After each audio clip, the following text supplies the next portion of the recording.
Hello दोस्तों, स्वागत है आप सभी का टू द पॉइंट के एंशिएंट इंडियन हिस्ट्री के सेशंस में। आज हम लोग पहले चैप्टर के बारे में बात करेंगे जिसका नाम है रीडिंग द हिस्ट्री।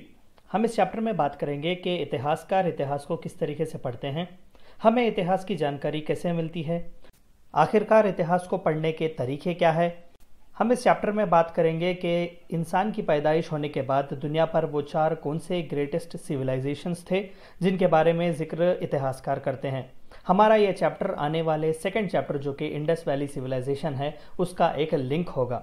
तो आइए दुनिया और हिंदुस्तान के इतिहास के बारे में कुछ अनहोनी और कुछ नई चीज़ें जानने की कोशिश करते हैं। तो आइए अपने चैप्टर को शुरू करते हैं। सबसे पहली चीज़ या सबसे पहला सवाल जो हमें पूछना है वो ये है कि how do we read history, कि हिस्ट्री को पढ़ा कैसा जाता है।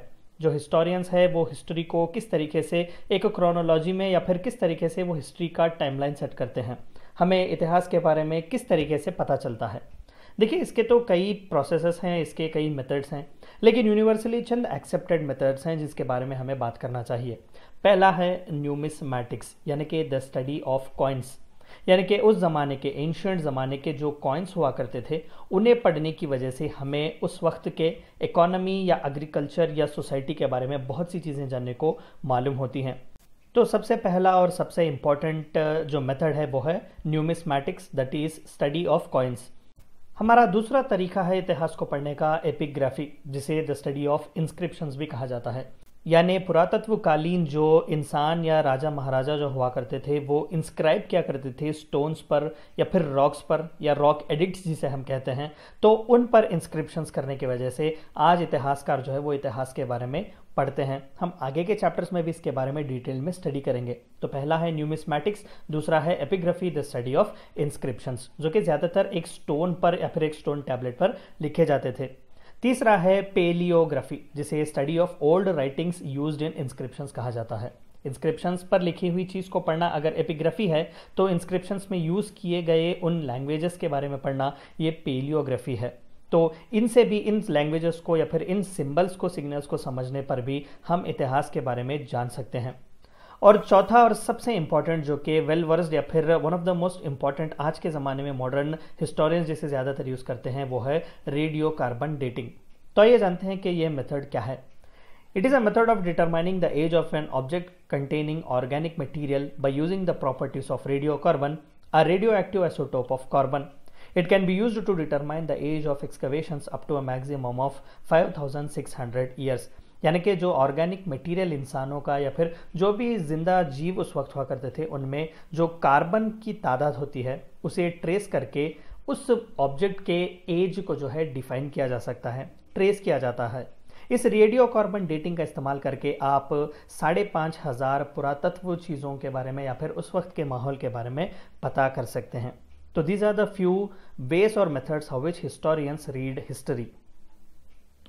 Periods in history, तो यूनिवर्सली हिस्टोरियंस जो है वो हिस्ट्री को जो है वो पीरियड्स में डिवाइड करते हैं, एंशिएंट, मॉडर्न और मेडिवल। ये तो हम बखूबी जानते हैं, लेकिन ये टेक्निकल डिवीजन किस तरीके से होता है वो 2 तरीके से हो सकता है। पहला अकॉर्डिंग टू द स्क्रिप्ट, यानी कि जो लिखत हमें मिलती है, यानी कि एक रजिस्टर्ड या फिर रिकॉर्डेड हिस्ट्री जिसे हम कहते हैं एक स्क्रिप्ट के अनुसार, या फिर अकॉर्डिंग टू क्रोनोलॉजी, यानी कि एक क्रोनोलॉजी के हिसाब से, यानी कि एक टाइमलाइन के हिसाब से इतिहास को जो है वो अलग अलग पीरियड्स में डिवाइड कर सकते हैं।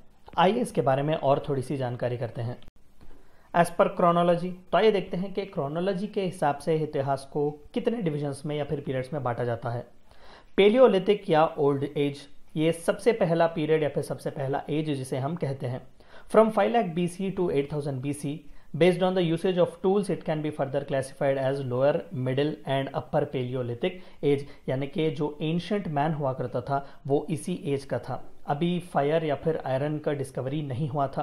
तो 5 लाख BC से लेकर 8000 BC यानी कि बिफोर क्राइस्ट तक जो था, इस एज को हिस्टोरियंस एज पर क्रोनोलॉजी उसे पेलियोलिथिक या ओल्ड एज भी कहते हैं।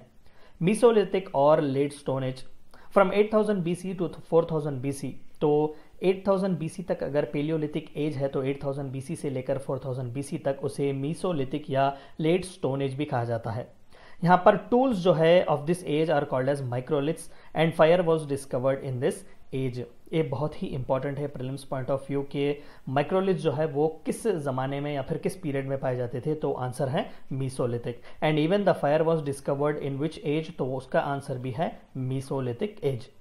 नियोलिथिक और new stone age, from 4000 BC to 1800 BC, use of polish stone tools.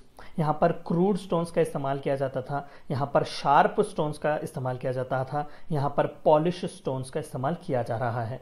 यानी कि एक डेवलपमेंट आपको देखने को मिलेगा इंसानी साइकोलॉजी में और इंसानी एनाटॉमी में और इंसानी साइकोलॉजी में कि वो जिस तरीके से ज़िंदगी जीता है। आखिरी या फिर जो सबसे इंपॉर्टेंट फेज है वो है चालकोलिथिक और copper age, from 1800 BC to 1000 BC। Copper was used in this age and Indus valley civilisation falls in this age. तो चालकोलिथिक या कॉपर एज इसलिए इंपॉर्टेंट माना जाता है क्योंकि एक फुल फ्लेज्ड इंसानी सेटलमेंट इसी एज से शुरू होता है, जहां पर कॉपर की डिस्कवरी होती है और well settled urban settlements such age Indus valley civilisation इसी एज का एक हिस्सा बनते हैं। एज पर स्क्रिप्ट, तो स्क्रिप्ट के हिसाब से हिस्ट्री का किस तरीके से डिवीजन हो सकता है। Pre history, all happenings recorded but can not be understood और एक्सप्लेनिंग, वो सभी हिस्ट्री के रिकॉर्ड्स जो रिकॉर्ड किए गए हैं लेकिन वो ना ही समझ सकते हैं या फिर किसी को समझा सकते हैं, तो उसे प्री हिस्ट्री कहा जाएगा। Protohistory, written records and script exist but not deciphered, जो ज़्यादातर इंडस वैली सिविलाइजेशन का स्क्रिप्ट जो है वो इसी स्क्रिप्ट का हिस्सा है, यानी कि प्रोटो हिस्ट्री। हमारे पास उसके रिटर्न रिकॉर्ड्स तो हैं लेकिन वो डेसिफर नहीं किए गए। Historical preview, age since when records exist and humans clearly know about the timeline, यानी कि वो क्रोनोलॉजी या फिर वो स्क्रिप्ट जहाँ से इंसानों ने अपने स्क्रिप्ट्स को प्रिजर्व रखा और फिर उनके स्क्रिप्ट्स को समझने की क्षमता आज का ज़माना रखता है, यानी कि उनके स्क्रिप्ट्स डिसिफर भी किए गए हैं और एक क्रोनोलॉजी में भी पाए गए हैं।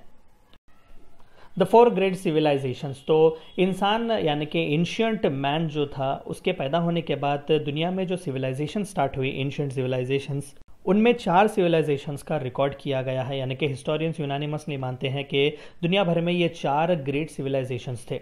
तो आइए उनके बारे में जानकारी करते हैं। पहला है मेसोपोटामियन सिविलाइजेशन, दूसरा है इजिप्शियन सिविलाइजेशन, तीसरा है इंडस वैली सिविलाइजेशन और चौथा है चाइनीज सिविलाइजेशन। तो मेसोपोटामियन सिविलाइजेशन के बारे में कुछ बात करते हैं। आप मैप देख सकते हैं, ये ईरान का एरिया है, ईरान, इराक, ये देखिए आप टर्की देख सकते हैं, ये सीरिया है यहाँ पर। तो अरेबियन पेनिनसुला या फिर ईरान, इराक, सीरिया के बीच का जो ये हिस्सा था, जो रिवर यूफ्रेटिस और टिग्रिस के बीच होता था, उसे मेसोपोटामियन सिविलाइजेशन भी कहा जाता था। It was one of the most urban planned civilisations along with Indus valley civilisation. हम आगे के लेसन्स में इसके बारे में भी बात करेंगे कि इंडस वैली सिविलाइजेशन के ट्रेड रूट्स जो थे वो मेसोपोटामियन सिविलाइजेशन से कनेक्टेड थे। तो आइए इस मेसोपोटामियन सिविलाइजेशन के बारे में बात करते हैं। Situated with in the tigris Euphrates river system, देखिए एक इंपॉर्टेंट पॉइंट जो आपको याद रखनी है कि जितने भी ग्रेट सिविलाइजेशंस आपको मिलेंगे उनका कहीं ना कहीं रिलेशन जो है वो एक रिवर से ज़रूर होता है, क्योंकि पानी जो है इज़ सस्टेनिंग फॉर्म और सस्टेनिंग एनर्जी फॉर लाइफ। तो जितने भी एंशिएंट सिविलाइजेशंस थे उनका रिलेशन किसी न किसी रिवर से होगा। तो पहला जो सिविलाइजेशन हम देख रहे हैं मेसोपोटामिया, वो रिवर टिग्रिस और यूफ्रेटिस के रिवर सिस्टम के आसपास था, अभी जो आपने मैप में देखा। इन मॉडर्न डे रफली corresponding the most of Iraq, Kuwait, the eastern parts of Syria, south eastern Turkey etcetera. तो मिडिल ईस्ट के जितने भी एरियाज हैं वहाँ पर स्प्रेड हुआ था ये Mesopotamian civilisation. The Sumerians and Akkadians, including Assyrians and Babylonians, dominated Mesopotamia from the beginning of written history. तो सुमेरियंस और अकेडियंस नाम के एक डायनेस्टी वहाँ पर रहती थी। डायनेस्टी नहीं, अगर इसे आप एक फैमिली कहें या फिर एक ट्राइब की तरह देखें तो बेहतर होगा। तो सुमेरियंस और अकेडियंस जो थे वो वहाँ पर रहते थे। One of the most well organised urban system और किंगडम्स इन्हें माना जाता है आज के ज़माने में भी। It fell to Alexander the Great in 1332 BC। तो ये था मेसोपोटामियन सिविलाइजेशन। इजिप्शियन सिविलाइजेशन दूसरा सबसे इंपॉर्टेंट सिविलाइजेशन जो ग्रेट सिविलाइजेशन माना जाता है वो। आप पिक्चर देख सकते हैं कि इजिप्ट का हिस्सा यहाँ पर है, लोअर इजिप्ट आप देख सकते हैं, ये रिवर नाइल है दरअसल। एक पूरा नॉर्थ अफ्रीकन जो है वो हिस्सा आपको देखने को मिलता है। यहाँ पर आपको हॉर्न ऑफ अफ्रीका भी देखने को मिलता है, जहाँ पर जिबौती जैसे इंपॉर्टेंट कंट्रीज हैं। तो आइए जानते हैं कि इजिप्शियन सिविलाइजेशन के बारे में। It was the civilisation of ancient North Africa, बिल्कुल हमने अभी देखा, concentrated along the lower reaches of Nile river, situated in the place that is now country Egypt. तो आप देख सकते हैं कि रिवर नाइल के आसपास ही ये एरिया सिचुएटेड था। जैसे कि हमने देखा कि हर ग्रेट सिविलाइजेशन किसी न किसी रिवर सिस्टम से जुड़ा हुआ है। मेसोपोटामियन टिग्रिस और यूफ्रेटिस रिवर से जुड़ा हुआ था, इजिप्शियन रिवर नाइल से। The history of ancient Egypt occurred as a series of stable kingdoms. तो देखिए एक अहम बात के दूसरे सिविलाइजेशंस में कहीं ना कहीं डिस्टर्बेंसेस आए हुए थे, इन्वेजन्स हुए थे, डिफीट्स हुए थे, वॉर्स और बैटल्स हुए थे, लेकिन इजिप्शियन सिविलाइजेशन में इन सभी के कारण होते हुए भी एक स्टेबल किंगशिप आपको देखने को मिलेगी, एक स्टेबल किंगडम उन्होंने बनाया था। तभी तो आज भी जो है वो इजिप्शियन सिविलाइजेशन एक मार्वलस ह्यूमन अचीवमेंट की तरह देखा जाता है। आपने कई मूवीज़ भी इस पर देखी होंगी, पिरामिड्स ऑफ गीज़ा, कई ऐसे मार्वलस स्ट्रक्चर्स इन्होंने बनवाए। तो Egyptian civilisation was very well known for that, separated by periods of relative instability known as intermediate periods.